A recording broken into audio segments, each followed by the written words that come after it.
கடகராசியில் பிறந்தவங்களுக்கு உண்டான முழுமையான புத்தாண்டு பலனை தானுங்க இந்த பதிவில் நம்ம பார்க்க போகிறோம். வரக்கூடிய தமிழ் வருடமான பராபபா வருடத்தில் கோட்சார ரீதியாக வரக்கூடிய கிரக அமைப்புகளால் கடகராசியில் பிறந்தவங்களுக்கு ஏற்படக்கூடிய மாற்றங்கள் என்னன்றது பற்றி தானுங்க ஆதாரபூர்வமாக இந்த பதிவில் நம்ம பார்க்க போகிறோம். சந்தர்ப்பமும் சூழ்நிலையும் சாதகமாக இருந்தால் ஆண்டியாக நாம் இருந்தாலும் அரசனாக்கிடும் இந்த பிரபஞ்சம். அதே சந்தர்ப்ப சூழ்நிலை கெட்டு போயிடுச்சுன்னா அரசனாகவே நாம் இருந்தாலும் ஆண்டியாக்கிப்படும் இந்த பிரபஞ்சம். அப்போது இந்த பிரபஞ்சத்துக்கு மீறிய ஒரு சக்தி கிடையாது. கோட்சார கிரக அமைப்புகள் கடகராசியில் பிறந்தவங்களுக்கு பல விதத்தில் மாற்றங்களை தரப்போகுதுங்க. அதில் மாற்று கருத்து கிடையாது. கடகராசியில் பிறந்தவங்களுக்கு மட்டுமே இருக்கக்கூடிய மிகப்பெரிய பிராத்தம் என்னன்னா, ராசியாதிபதியாக சந்திரன் வருவார், தனஸ்தானாதிபதியாக சூரியன் வருவார்.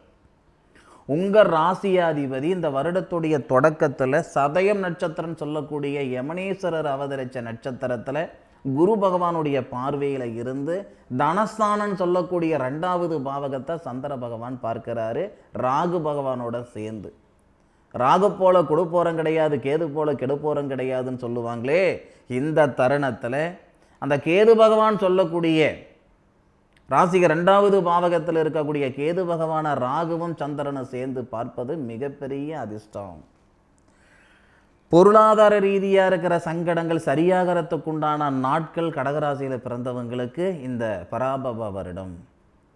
பணப்பிரச்சனை அதிகமாக இருக்குதுங்க, கடன் பிரச்சனை அதிகமாக இருக்குதுங்க, இருக்கிறனுங்க இருப்பனா இருக்க மாட்டேனா எனக்கு தெரியலன்ற மனநிலையில் இருக்கக்கூடிய கடகராசிக்காரங்களாக நீங்கள் இருந்தால் உங்களுடைய பொருளாதார ரீதியாக இருக்கிற சங்கடங்களை சரிப்படுத்தி விட்டு கடனை கட்டிவிட்டு நாம் மற்றவங்கக்கிட்ட வாங்கக்கூடிய சூழ்நிலையில் இன்றைக்கி இருந்தோம்னா இந்த வருடத்துடைய இறுதியில் நாம் வாங்கின கடனையும் கட்டிவிட்டு நாம் 4 பேருக்கு கடன் கொடுக்கக்கூடிய சூழலை இந்த பிரபஞ்சம் உருவாக்கி கொடுக்கும். இவர் ஏதோ சொல்கிறாரு அப்படியே கூட நினச்சிக்கோங்க. இந்த வருடத்துடைய முடிவில் சொல்லுங்கள். கடக ராசிகாரங்களுக்கு தொழில்ஸ்தானாதிபதியாக வரக்கூடிய கிரகம் செவ்வாய், புத்திரஸ்தானாதிபதியாக வரக்கூடிய கிரகம் செவ்வாய். அந்த தொழில்ஸ்தானாதிபதி குரு பகவானுடைய ஆதிக்கத்தில் தொழில்காரகன் சொல்லக்கூடிய சனி பகவானோட சேர்றார். அப்போ சனி பகவான் உங்களுக்கு அஷ்டமச்சனியில் கொடுத்த சங்கடங்கள் எல்லாமே இந்த நேரத்தில் சரியாக போகுதுங்க. உங்களுடைய ராசிக்கு 11வது பாவகம் லாபஸ்தானத்தை தொழில்காரகன் சொல்லக்கூடிய சனி பகவான் பார்க்கிறாரு. தொழில் ஸ்தானாதிபதினு சொல்லக்கூடிய கிரகம் செவ்வாய் தனகாரகனுடைய வீட்டில் இருந்து தனகாரகனை பார்க்கிறார், குரு பகவானை பார்க்கிறார். தொழில் நிமித்தமாக கடகராசியில் பிறந்தவங்களுக்கு நிறைய மாற்றங்கள் உருவாக போகுதுங்க. ஒரு சிலருக்கு இருக்கிற வேலையிலிருந்து மாற்றங்கள் செஞ்சுக்கணுன்ற எதிர்பார்ப்பு இருக்கும். ஒரு சிலருக்கு சொந்த தொழில் செய்யணுன்ற எதிர்பார்ப்புகள் இருக்கும். இன்றைக்கி இருக்கிற காலகட்டத்தில் எதிர்பார்ப்புகளுக்கு பஞ்சமில்லை பாருங்கள். ஒவ்வொருத்தருக்கும் ஒவ்வொரு விதமான எதிர்பார்ப்பு இருக்குதானேங்க செய்யுது. இந்த பிரபஞ்சம் என்ன எல்லாருக்கும் எல்லா நேரத்துலையும் சாதகமான பலனை தருதா? இல்லை, ஒவ்வொருத்தருக்கும் ஒவ்வொரு காலகட்டத்தில் தான் சாதகமான பலனை தரும், சந்தர்ப்பத்தை கொடுக்கும். கடகராசியில் பிறந்தவங்களுக்கு சரியாக வைகாசி மாதம் 16ஆம் தேதியிலிருந்து, அதாவது குரு பகவான் மாறினதுக்கப்புறம் 12வது பாவகத்தில் இருக்கக்கூடிய குரு உங்களுடைய ராசிக்கு வந்துடுவார். அப்போ தொழில்ஸ்தானாதிபதியுடைய நிலை தொழில்ஸ்தானத்தில் ஆட்சியில் இருக்கும். அப்போ தொழில்ஸ்தானாதிபதி உங்கள் ராசியை பார்ப்பார்.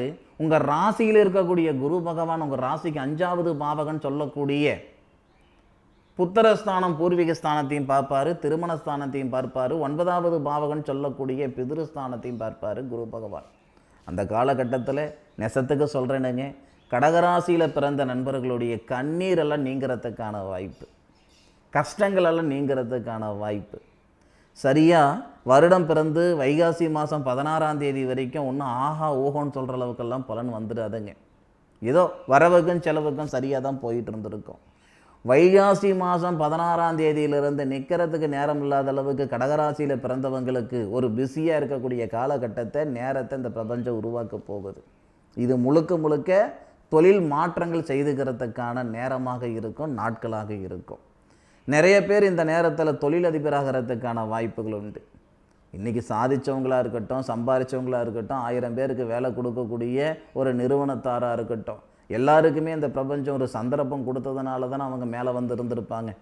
அந்த மாதிரியான ஒரு சந்தர்ப்பத்தை தான் வைகாசி மாதம் 16ஆம் தேதிக்கு மேற்கொண்டு கடகராசியில் பிறந்தவங்களுக்கு இந்த பிரபஞ்சம் தரப்போகுதுங்க.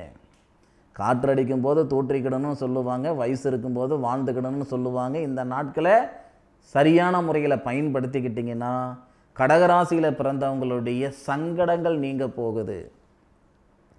போன ஒரு 2-2.5 வருடத்தில் கடகராசியில் பிறந்தவங்க போதுன்ற அளவுக்கு சங்கடப்பட்டுட்டீங்க. சாதிச்சிங்களோ இல்லையோ சங்கடங்களுக்கு பஞ்சமே கிடையாது. நிறைய அனுபவம் கொடுத்துருக்கு.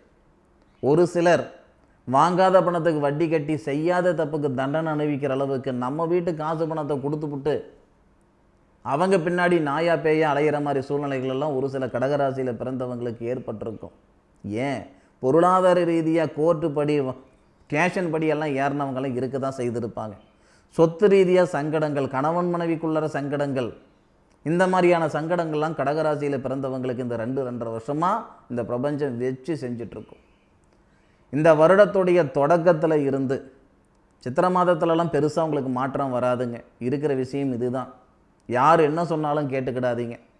வைகாசி மாதம் 16ஆம் தேதியிலிருந்து முதல்ல வாழ்வாதாரன்னு சொல்லக்கூடிய தொழில் ஸ்தானத்தில் மாற்றங்கள் வரும்.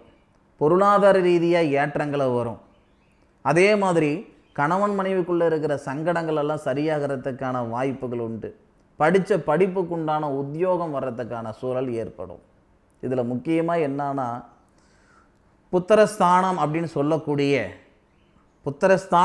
சொல்லக்கூடிய அந்த உங்கள் ராசிக்கு 5வது வீடு தான் விருச்சிகம். வைகாசி மாதத்துக்கு மேற்கொண்டு குரு பகவானுடைய பார்வை புத்திரஸ்தானாதிபதின்னு சொல்லக்கூடிய செவ்வாவுடைய பார்வையும் படும் வைகாசி 16ஆம் தேதியிலிருந்து. அப்போது திருமணமாகி 10 வருடம் ஆகுதுங்க, 15 வருடம் ஆகுதுங்க, பார்க்காத வைத்தியம் இல்லை, போகாத கோவில் குளம் இல்லை, பண்ணாத பரிகாரம் இல்லை, இது வரைக்கும் எங்களுக்கு நல்லது நடக்கலை சாமி அப்படின்னா வைகாசி 16 தேதிக்கு மேற்கொண்டு 100% கடகராசியில் பிறந்தவங்களுக்கு இந்த குழந்தை பாக்கியத்தில் இருக்கிற தடைகள் எல்லாம் நீங்கிறதுக்கான வாய்ப்புகளாக அமையும். அதே மாதிரி ஆவணி மாதம், இது எத்தனை பேர் பயன்படுத்திக்க போகிறீங்கன்னு எனக்கு தெரியல. ஆவணி மாதம் வெளிநாடு போகிறதுக்கான சந்தர்ப்பம் கடகராசியில் பிறந்தவங்களுக்கு ஏற்படும். தனஸ்தானாதிபதி தனஸ்தானத்துக்கு வரும் பொழுது அப்போது இந்த குரு பகவானுடைய அதிசாரமெல்லாம் ஏற்படும் அந்த நேரத்தில். அதனால் கடகராசியில் பிறந்தவங்க வெளிநாடு தொடர்புள்ள வேலைகள் செய்கிறதுக்கு ஆவணி மாதங்க இது. வைகாசி 16 தேதிக்கு மேற்கொண்டு குழந்தை பாக்கியத்தில் இருக்கிற சங்கடங்கள் நீங்கன்னு சொல்லியிருக்கிறேன். பொருளாதாரம் நல்ல விதமாக இருக்குன்னு சொல்லியிருக்கிறேனுங்க. தொழில் வளர்ச்சிகள் கூடுன்னு சொல்லியிருக்கிறேனுங்க. கணவன் மனைவிக்குள்ளே இருக்கிற கருத்து வேறுபாடுகள் சரியாகன்னு சொல்லியிருக்கேன். ஆவணி மாதம், இந்த ஆவணி மாதத்தில் ஏற்படக்கூடிய நிகழ்வு என்னன்னா வெளிநாடு சம்பந்தப்பட்ட வேலை அல்லது வெளிநாடு போகிறதுக்கான ஒரு சூழ்நிலை. ஆன்லைனில் காசு பணத்தை இழந்து விட்டனுங்க, லட்சக்கணக்காக கோடிக்கணக்காக இழந்து விட்டனுங்க, வருமா வராதான்ற மனநிலையில் இருந்துக்கிட்டு இருக்கிறேனுங்க அப்படின்னா அதுக்கு ஏதாவது ஒரு போகும் வழி வர ஆவணி மாதம், அதாவது பரபப வருடத்தில் வரக்கூடிய ஆவணி மாதத்தில் 100% நல்லது நடக்குது. சரிங்களா? ஏன்னா இந்த இந்த வரக்கூடிய புத்தாண்டு, அதாவது தமிழ் புத்தாண்டான பாரபவ வருடத்தில் வரக்கூடிய அந்த கோட்சார கிரக அமைப்புகள் ஆவணி மாதத்தில் மிகப்பெரிய மாற்றத்தை கொடுக்க போகுது. ஏன்னா ராகு பகவானுடைய பார்வை தனஸ்தானத்திலையும், தனகாரகன் சொல்லக்கூடிய அந்த குரு உங்கள் ராசியிலையும், தொழில் ஸ்தானாதிபதியும் புத்திரஸ்தானாதிபதியும் சொல்லக்கூடிய கிரகம் செவ்வாய் உங்கள் ராசியை பார்ப்பதும், அந்த தருணத்தில் தனகாரகன் அதிசாரத்துக்கு வர்றது, இது எல்லாமே நமக்கு மிகப்பெரிய ஏற்றத்தை கொடுக்க போகுது. அப்போ கடகராசியில் பிறந்தவங்களுக்கு ஒரு மனநிறைவு கொடுக்கக்கூடிய ஒரு அற்புதமான ஒரு தருணமாக இருக்கும். இன்னும் ஒரு சிலருக்கு மன வாழ்க்கையில் இருக்கிற சங்கடங்கள் மட்டும் சரிப்படுத்தாது, மன வாழ்க்கை உருவாகலையே அப்படின்ற ஏக்கத்தையும் சரிப்படுத்திவிடும். நாகதோஷம் சொல்கிறாங்க, தாரதோஷம் சொல்கிறாங்க, செவ்வாய் தோஷம் சொல்கிறாங்க. நானும் யார் என்னென்ன சொல்கிறாங்களோ எல்லா கோவிலுக்கும் போயிட்டு வந்துடுங்க, வேலை முடிய மாட்டேங்குதுங்க, கல்யாணம் நடக்க மாட்டேங்குதுங்க, என் ஜாதகம் சம்சாரி ஜாதகமாக இல்லை சன்னியாசி ஜாதகமானு எனக்கு தெரியலைங்க என்ற மன அழுத்தத்தில் இருக்கக்கூடிய கடகராசிக்காரங்களாக நீங்கள் இருந்தால் ஆவணி மாதத்துக்கு மேற்கொண்டு 100% அந்த திருமணத்தில் இருக்கிற தடைகள் எல்லாம் நீங்கக்கூடிய வாய்ப்புகளாக இருக்கும். ஐப்பசி மாதம், கார்த்திகை மாதம், இந்த 2 மாதத்தில் கடகராசிக்காரங்க நீங்கள் வந்து வெளியூரில் இருந்தாலும் சரி, வெளிநாட்டில் இருந்தாலும் சரி, இன்றைக்கி நான் சொல்லக்கூடிய வார்த்தை தானுங்க. இன்றைக்கி உங்கள் கையில் 4 காசு இல்லைனாலும் எழுதி வச்சுக்கோங்க. ஐப்பசி மாதம் அல்லது கார்த்திகை மாதம் கடகராசிக்காரங்க ஒரு 100% இருக்கிறீங்கன்னா அதில் 25% சொந்தமாக மண்ணு மனையை உருவாக்க போகிறீங்க. கிரக பிரவேசம் செய்ய போகிறீங்க. கடகராசியில் பிறந்தவங்க மற்றவங்களுக்கு கொடுக்குற அந்த முக்கியத்துவத்தை உங்களுக்கு நீங்கள் கொடுத்துருக்க மாட்டீங்க. ஏதாவது ஒரு வகையில் மற்றவங்களுடைய வாழ்க்கைக்காகவும் வாழ்வாதாரத்துக்காகவும் தான் நீங்கள் உறுதுணையாக இருந்திருப்பீங்க. இந்த பிரபஞ்சம் கொடுக்கக்கூடிய ஒரு அற்புதமான ஒரு வாய்ப்பு ஐப்பசி மாதம் அல்லது கார்த்திகை மாதம் சொந்த வீடு வாசல் உருவாக்கிக்கிறதுக்கான சந்தர்ப்பம். அது நீங்கள் வாங்கிறதோ அல்லது கட்டுறதோ அது உங்களுடைய சாமர்த்தியம்.